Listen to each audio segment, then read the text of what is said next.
എല്ലാവർക്കും നമസ്കാരം. എൻ്റെ പേര് ആര്യ.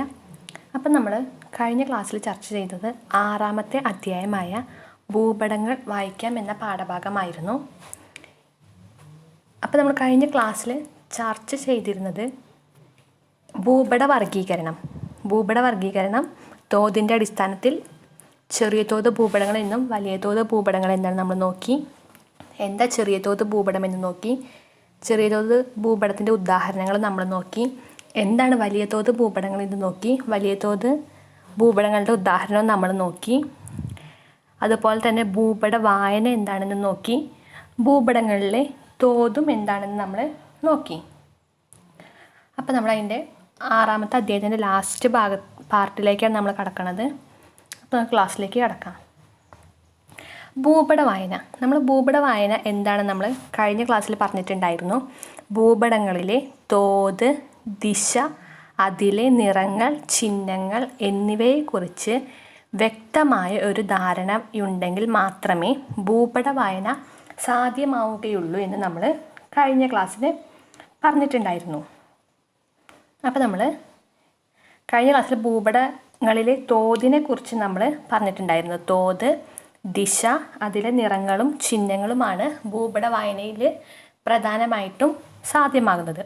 അപ്പോൾ അതിലത്തെ ഭൂപടങ്ങളിലെ തോത് നമ്മൾ എന്താണെന്ന് നോക്കി.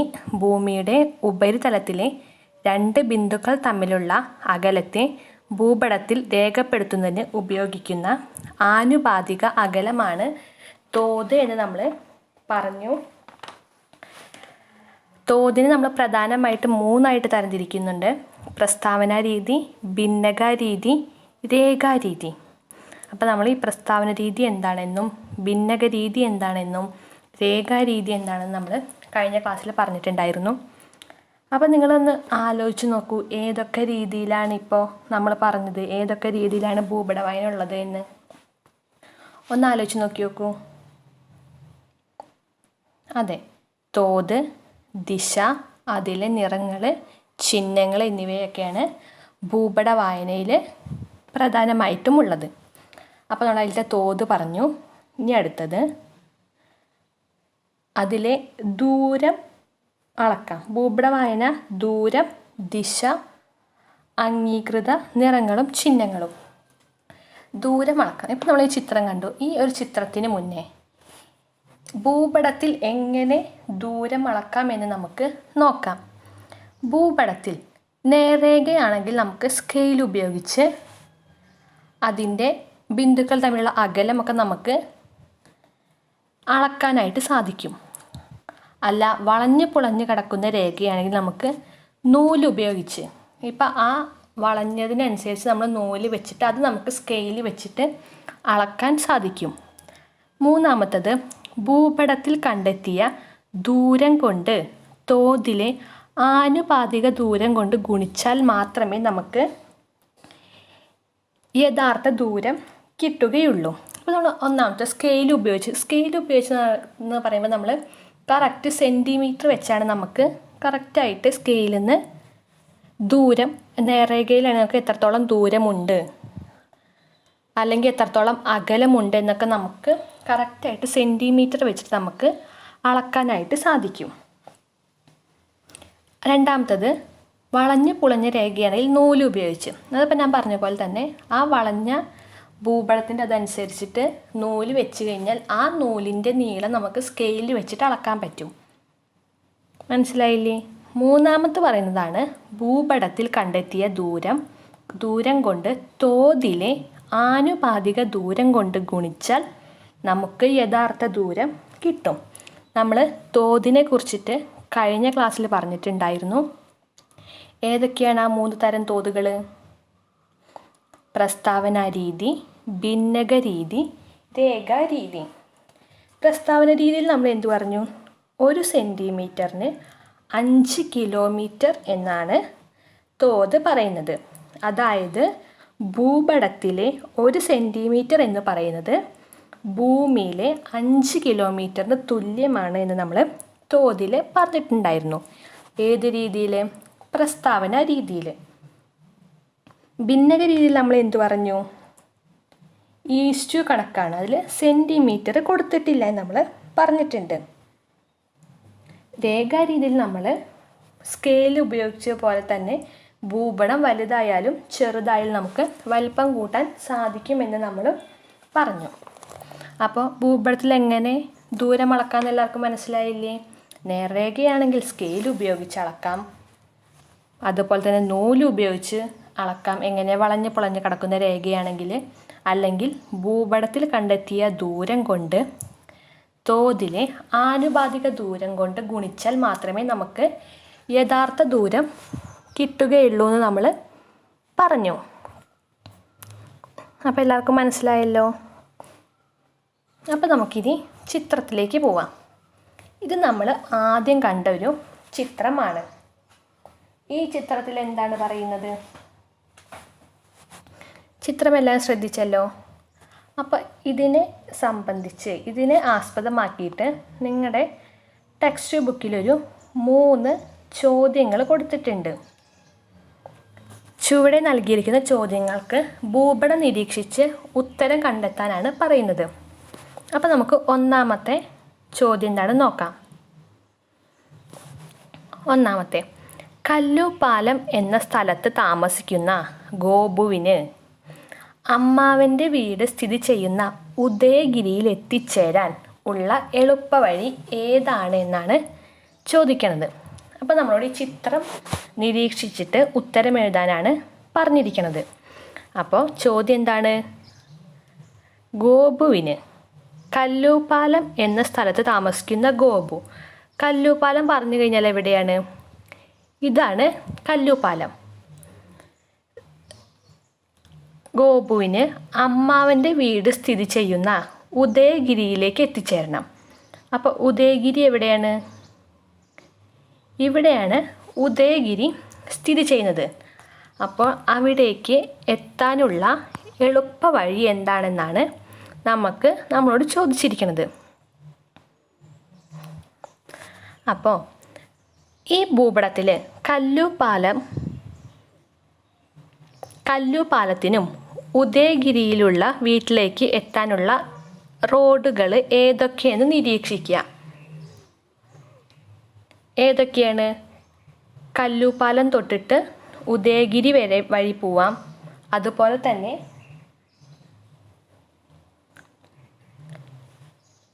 കല്ലുപാലം തൊട്ടതുണ്ടോ ഈ മരിയാപുരം എന്ന് പറഞ്ഞ സ്ഥലം വഴി ഉദയഗിരിയിലേക്ക് പോകാം.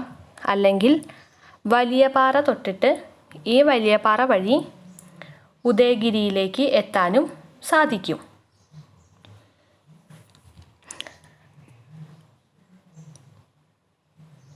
ഇനി നമുക്ക് ഇത് എളുപ്പത്തിനൊരു ഉദാഹരണത്തിനൊരു കാര്യം പറയാം. ഭൂപടത്തിൽ കല്ലുപാലം മുതൽ മരിയാപുരം വരെയുള്ള ദൂരം 8.3 സെൻറ്റിമീറ്ററും. ഒരു ഉദാഹരണമാണ്. ഭൂപടത്തിൽ കല്ലുപാലം മുതൽ മരിയാപുരം വരെയുള്ള ദൂരം 8.3 സെൻറ്റിമീറ്ററും മരിയാപുരം മുതൽ ഉദയഗിരി വരെയുള്ള ദൂരം 4.5 സെൻറ്റിമീറ്ററുമാണെങ്കിൽ കല്ലുപാലത്തിൽ നിന്നും മരിയാപുരം വഴി ഉദയഗിരിയിലേക്ക് ഭൂപടത്തിലുള്ള ദൂരം എത്രയെന്നാണ് ചോദിക്കുന്നത്. അപ്പോൾ കല്ലുപാലം മുതൽ മരിയാപുരം വരെയുള്ള ദൂരം പറഞ്ഞാൽ 8.3 സെൻറ്റിമീറ്റർ. അതുപോലെ തന്നെ മരിയാപുരം മുതൽ ഉദയഗിരി വരെ 4.5. അപ്പോൾ ദൂരം കാണുമ്പോൾ നമ്മൾ ഈ 8.3 പ്ലസ് 4.5, അപ്പോൾ നമുക്ക് എന്ത് കിട്ടി? 12.8 സെൻറ്റിമീറ്റർ എന്ന് കിട്ടി. അപ്പം നമ്മൾ യഥാർത്ഥ ദൂരം നമ്മൾ എന്ത് ചെയ്യും? തോത് എങ്ങനെ കണ്ടുപിടിക്കുക നമ്മൾ പഠിച്ചു. അപ്പോൾ തോതിനെയും കൊണ്ട് ഗുണിക്കുക. അപ്പോൾ നമുക്ക് യഥാർത്ഥ ദൂരം എത്ര കിട്ടും? അപ്പോൾ 12.8 സെൻറ്റിമീറ്റർ ഇൻറ്റു 1 കിലോമീറ്റർ.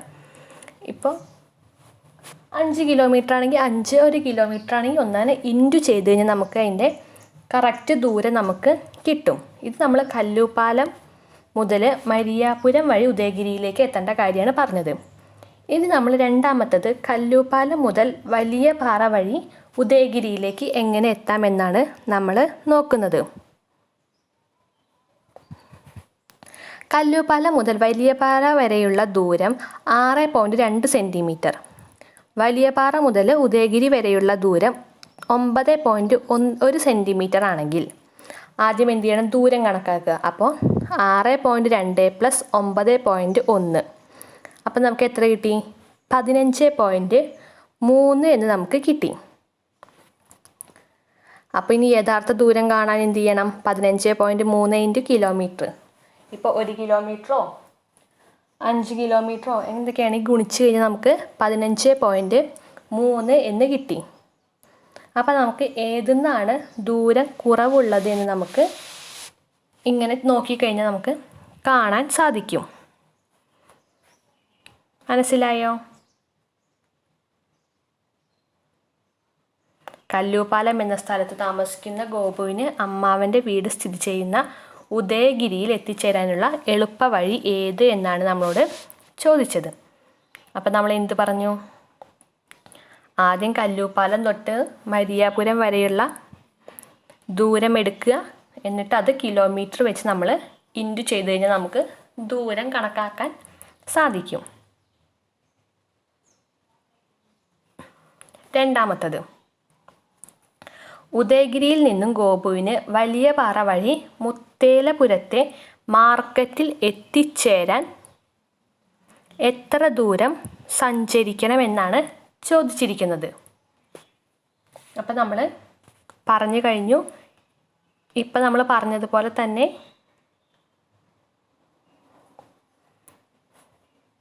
ഉദയഗിരിന്ന്, ഇവിടെയാണ് ഉദയഗിരി, മുത്തേലപുരം വരെ ഉള്ള ദൂരം എത്ര എന്നാണ് നമ്മളോട് ചോദിച്ചിരിക്കുന്നത്. അപ്പം നിങ്ങൾക്ക് ഈ ദൂരം കണ്ടെത്താൻ പറ്റുമല്ലോ. ഒന്ന് കണ്ടെത്തി നോക്കൂ.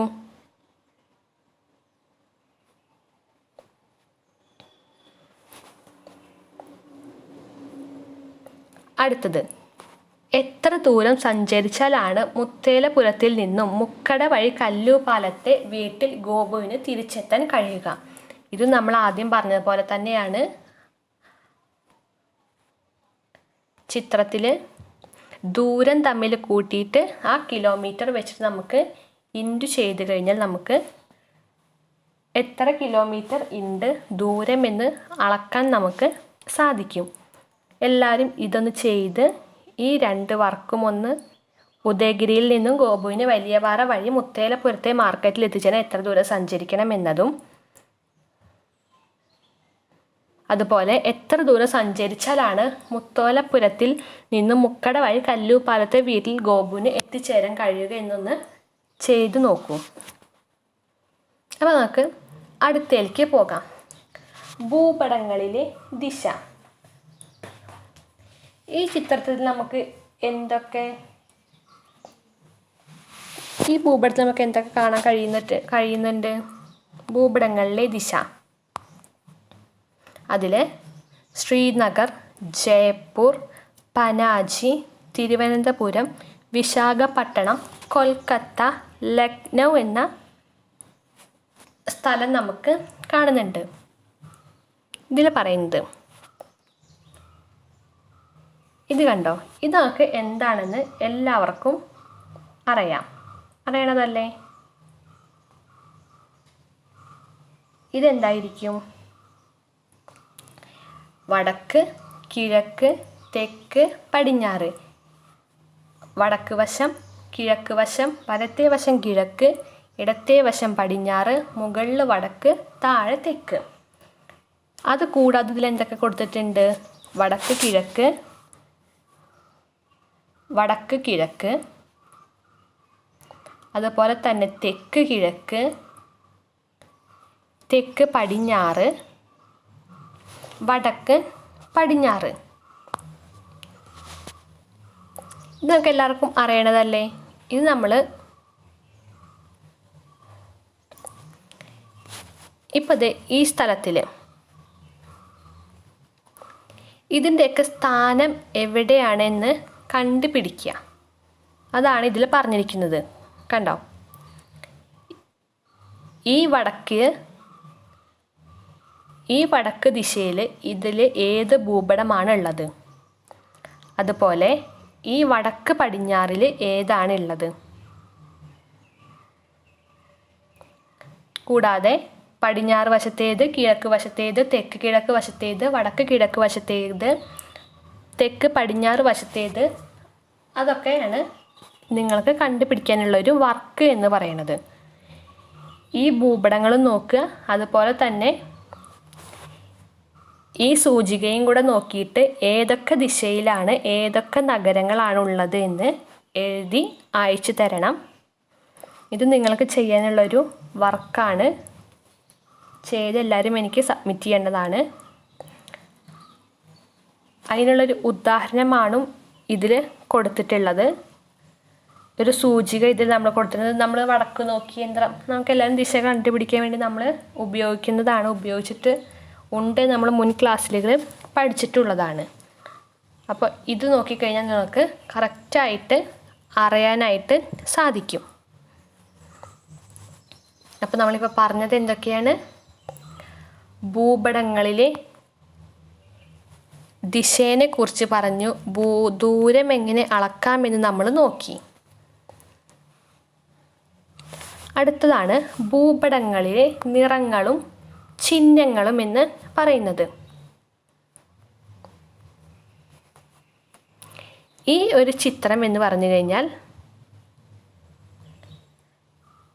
നിങ്ങൾക്ക് തന്നിരിക്കുന്ന വിവരണങ്ങളെ അടിസ്ഥാനമാക്കിയിട്ട് വിദ്യാർത്ഥികൾ തയ്യാറാക്കിയൊരു ചിത്രമാണ് നിങ്ങൾക്കിവിടെ നൽകിയിട്ടുള്ളത്. ചിത്രം A, B, C എന്നത്. അതിൽ ഒന്നാമത്തെ പറയുന്നത് എന്താണ്? 1500 മീറ്റർ നീളവും 1000 മീറ്റർ വീതിയിലുമുള്ള പ്രദേശം. ഈ പ്രദേശത്തിൻ്റെ വടക്കിനും വടക്ക് പടിഞ്ഞാറിനും ഇടയിൽ നിന്നും തെക്ക് കിഴക്ക് ഭാഗത്തു നിന്നും ഒരു പുഴ ഒഴുകുന്നുണ്ട്. ചിത്രം Aയിൽ നോക്കിയാൽ നമുക്കത് കാണാനായിട്ട് സാധിക്കും. പുഴയ്ക്ക് കുറുകെ പടിഞ്ഞാറ് നിന്നും കിഴക്കോട്ടും ഒരു റോഡും റോഡിന് തൊട്ട് വടക്ക് ഇതേ ദിശയിൽ ഒരു റെയിൽവേ പാളവും കടന്നു പോകുന്നു. ചിത്രം B നോക്കിയാൽ നിങ്ങൾക്കത് മനസ്സിലാകാൻ സാധിക്കും. അടുത്തത്, വടക്ക് കിഴക്ക് ഭാഗം നെൽപ്പാടങ്ങൾ നിറഞ്ഞതാണ്. ഇത് വടക്ക് കിഴക്ക് മൂലയിൽ നിന്നും പടിഞ്ഞാറോട്ട് 500 മീറ്ററും തെക്കോട്ട് 400 മീറ്ററും വ്യാപിച്ചിരിക്കുന്നു.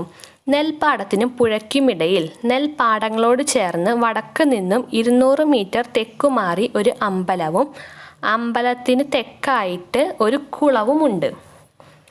അത് ചിത്രം Bയിൽ നമുക്ക് കാണാനായിട്ട് സാധിക്കുന്നുണ്ട്. നെൽവയലുകളും അമ്പലങ്ങളും. അതുപോലെ തന്നെ തെക്കു പടിഞ്ഞാറ് ഭാഗം വനപ്രദേശമാണ്. ഇത് തെക്കു പടിഞ്ഞാറ് മൂലയിൽ നിന്നും 450 മീറ്റർ കിഴക്കോട്ടും 400 മീറ്റർ വടക്കോട്ടും വ്യാപിച്ചിരിക്കുന്നു. പ്രദേശത്തിൻ്റെ തെക്ക് നിന്നും വടക്കോട്ട് 150 മീറ്റർ മാറി വനപ്രദേശത്തോട് ചേർന്നൊരു കോട്ട സ്ഥിതി ചെയ്യുന്നു. കിഴക്കിനും തെക്കു കിഴക്കിനും ഇടയിൽ ചേർന്ന് പുഴയോട് ചേർന്ന് പാർപ്പിടങ്ങളും റോഡിനോട് ചേർന്ന് പോലീസ് സ്റ്റേഷൻ, പോസ്റ്റ് ഓഫീസ് എന്നിവയും സ്ഥിതി ചെയ്യുന്നു.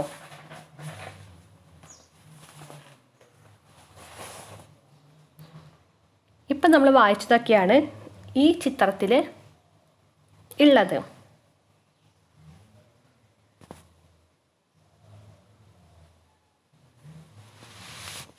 എല്ലാവർക്കും ചിത്രം മനസ്സിലായോ?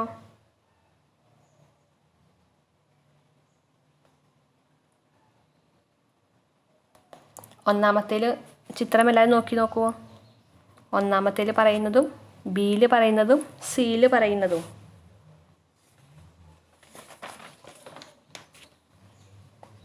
അപ്പം നമുക്കിനി അടുത്തത് നോക്കാം.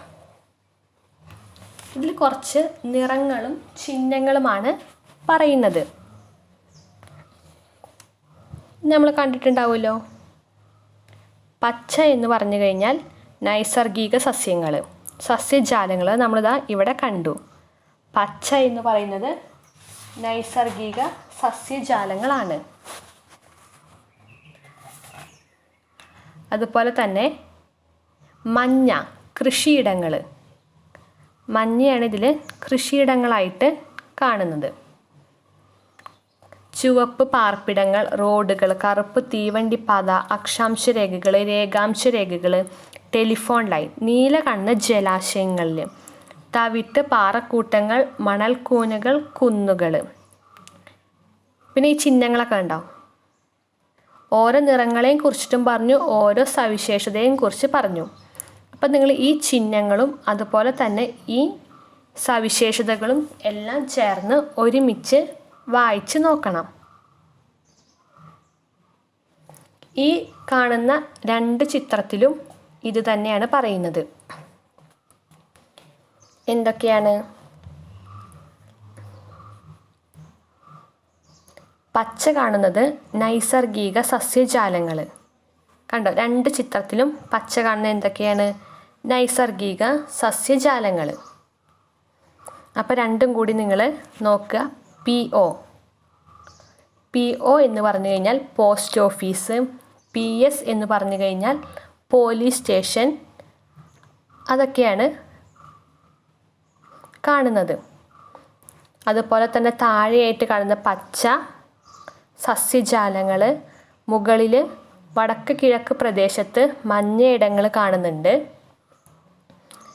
ചുവന്ന കട്ടകൾ എന്തൊക്കെയാണ് നമ്മൾ പറഞ്ഞു? വീടുകൾ, പാർപ്പിടങ്ങൾ എന്ന് പറഞ്ഞു കഴിഞ്ഞു. 2 ചുവന്ന വര നമ്മൾ എന്ത് പറഞ്ഞു? ഈ 2 ചുവന്ന വര ടാറിട്ട റോഡുകളാണെന്ന് നമ്മൾ പറഞ്ഞു. അതൊക്കെ നമ്മൾ പറഞ്ഞു. രണ്ടും ഈ ചിഹ്നങ്ങളും നിറങ്ങളും അതിൻ്റെ സവിശേഷത ഈ ചിത്രങ്ങളുമായിട്ടൊന്ന് നോക്കണം.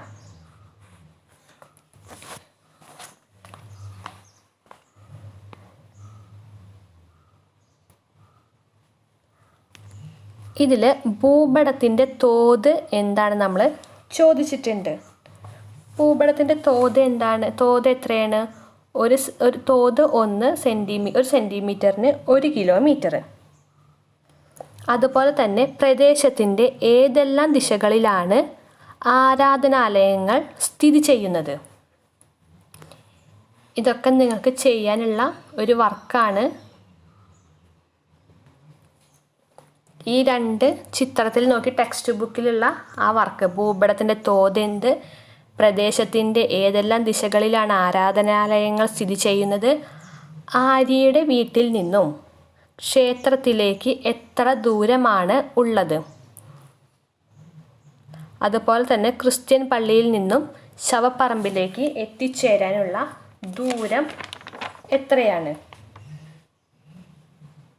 അപ്പം ആര്യയുടെ വീട്ടിൽ നിന്ന് ക്ഷേത്രത്തിലേക്ക് എത്ര ദൂരമാണ്? തെക്ക് കിഴക്ക് ഭാഗത്താണ് ആര്യയുടെ വീട് സ്ഥിതി ചെയ്യുന്നത്. ഇത് കണക്കാക്കുന്നതിന് സ്കെയിൽ ഉപയോഗിച്ച് അളന്നതിന് ശേഷം, ഇപ്പോൾ ഒരു ഉദാഹരണം 3 സെൻറ്റിമീറ്റർ ആണെങ്കിൽ 3 സെൻറ്റിമീറ്റർ ഇൻറ്റു എത്ര കിലോമീറ്റർ? 1 കിലോമീറ്റർ എന്ന് പറഞ്ഞിട്ടുണ്ട്. 1 കിലോമീറ്റർ ഈക്വൽ ടു 3 കിലോമീറ്റർ എന്നാണ് ഇതിൽ പറയുന്നത്. ഇതുപോലെ അതിൽ എഴുതിയിരിക്കുന്ന മറ്റ് ചോദ്യങ്ങൾക്കും ഉത്തരം കണ്ടെത്തി എനിക്ക് അയച്ചു തരണം. അപ്പോൾ നമ്മൾ ഈ പാഠത്തിൽ മൊത്തം എന്തൊക്കെയാണ് പഠിച്ചത്? ഭൂപടങ്ങളെ വർഗീകരണം, ഭൂപട വായന അനിവാര്യ ഘടകങ്ങൾ. അതിൽ ഭൂപട വർഗീകരണം തോതിൻ്റെ അടിസ്ഥാനത്തിലും ഉള്ളടക്കത്തിൻ്റെ അടിസ്ഥാനത്തിലും നമ്മൾ മുന്നേ പഠിച്ചു. അടുത്തത് ഭൂപട വായന അനിവാര്യ ഘടകങ്ങൾ ഏതൊക്കെ? തോത്, ദിശ, അംഗീകൃത നിറങ്ങളും ചിഹ്നങ്ങളും. തോതിനെ തന്നെ നമ്മൾ പ്രസ്താവന രീതി, ഭിന്നക രീതി, രേഖാരീതി എന്നും തരംതിരിച്ചു. അപ്പോൾ ക്ലാസ് കേട്ടിട്ട് എന്തെങ്കിലും സംശയം, പറഞ്ഞ കണക്കുമായിട്ട് എന്തെങ്കിലും സംശയം ഉണ്ടെങ്കിൽ നിങ്ങൾക്ക് ചോദിക്കാം. ഞാൻ പറഞ്ഞു തരുന്നതാണ്. തന്നിട്ടുള്ള വർക്കും എഴുതി സബ്മിറ്റ് ചെയ്യേണ്ടതാണ്. Thank you.